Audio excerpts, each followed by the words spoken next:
So guys, listen up. So what I want to explain to you so that you guys understand. So what is all this? This is a procedure before intubation for pre-oxygenation, right? So the reason why we're performing pre-oxygenation prior to intubation is as follows. First, we want to get the saturation as high as possible. So here you see the waveform. We want to get it 100. Right now it's 100, but in real life it may be lower.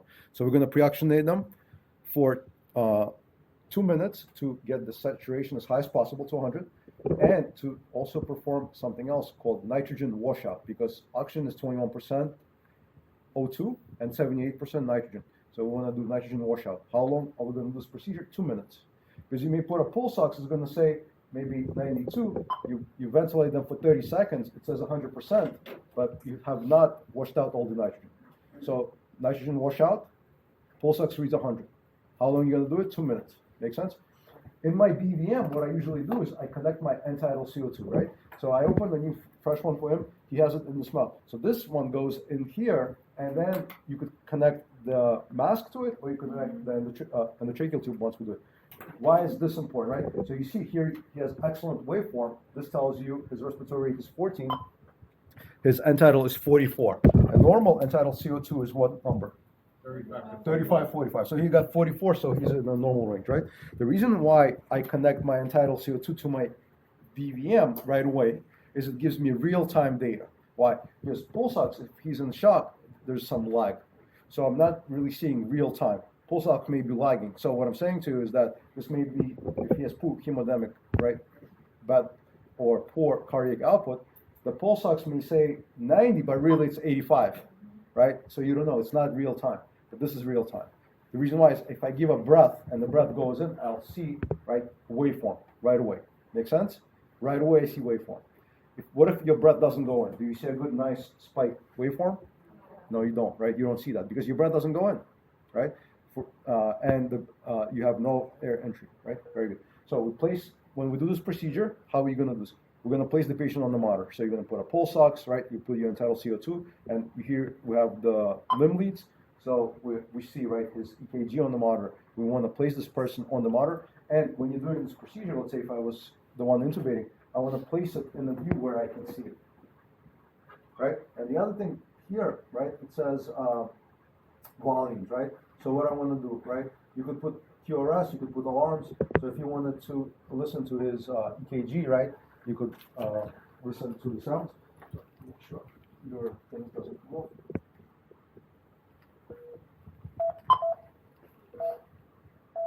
So you hear that, right? So it's also a good way to be audible, right? Audible and also visual. So I want both. Why do I want both?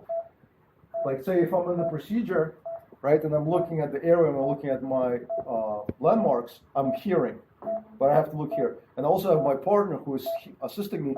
I will tell him, listen, before it gets to, let's say 92, let me know. The moment it starts to get to 92, let me know, 92 saturation. So I know to back off. But I usually place it in the side where I can visually see and I can hear it. I'm just going to lower it so that you guys can hear. Right. So sound and this. Right. The next thing that we're going to do is, right, we said we're going to pre-oxygenate. So in real life, what I will do is, if the patient can accept an adjunct, we're going to measure the adjunct. Right. And what is the purpose of an OPA? Not allow the operator from closing the mouth, right? So you're going to do a cross-finger technique, right?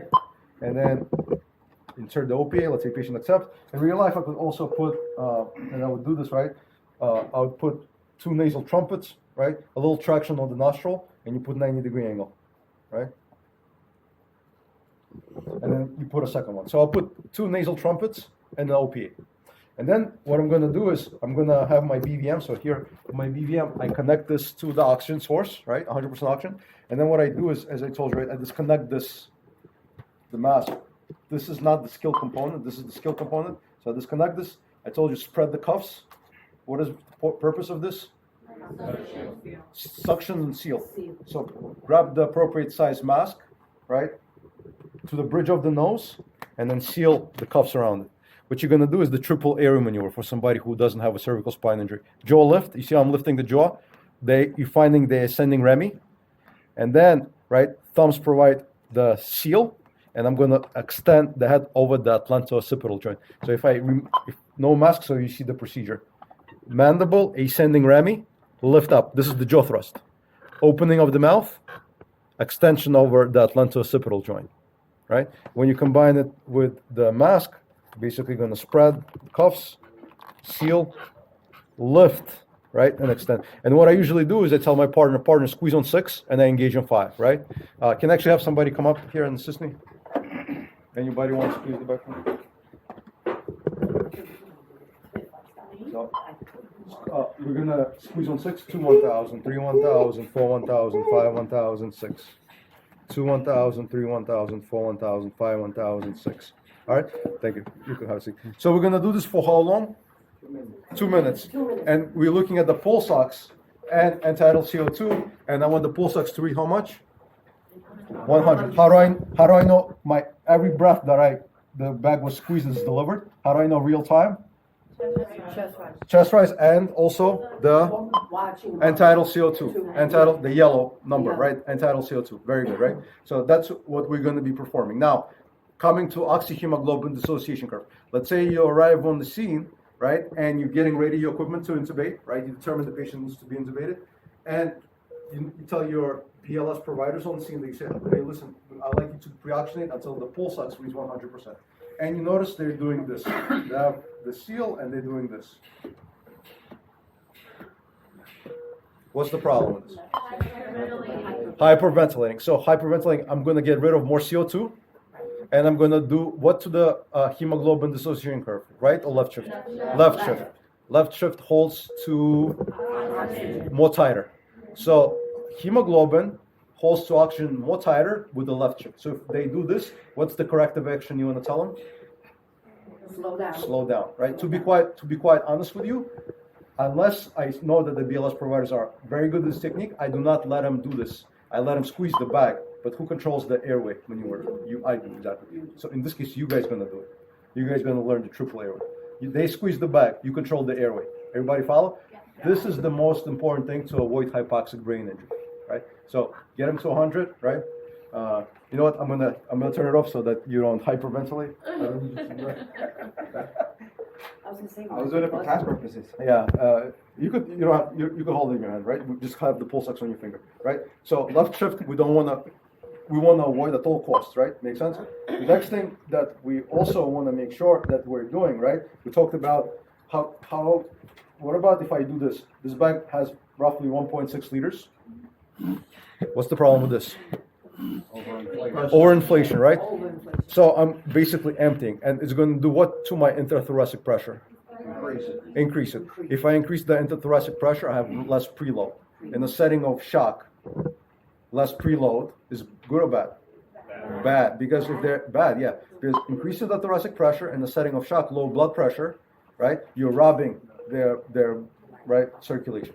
Good. The next thing I'm going to show you, this is something you probably guys never seen before, but I'll show you now. Imagine you have a patient who you decided to intubate, right? And you come in and you're ventilating them. You put them on a pulse ox, and you've been doing this for 2-3 minutes.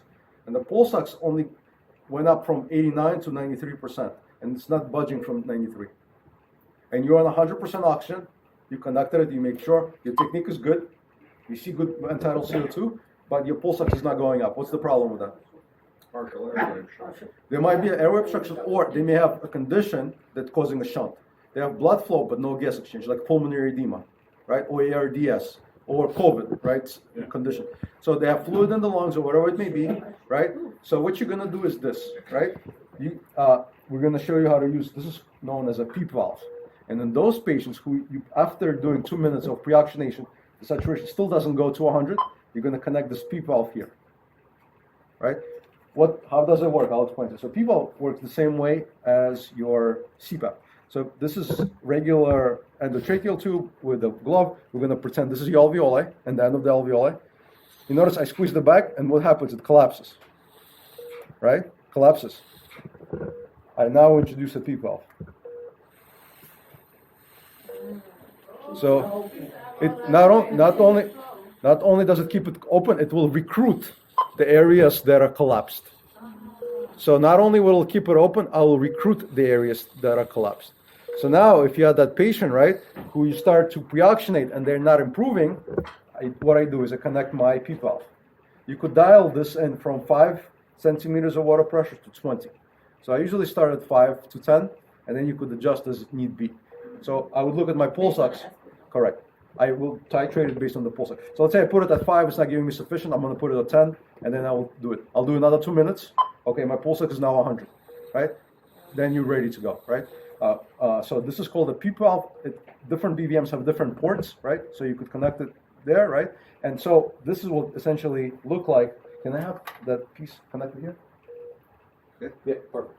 That's it. So essentially, this will look like this on the initial phase, right? Yeah, it's fine. I took it out, otherwise it's going to alarm. So this, in the initial phase, when I'm doing this, right?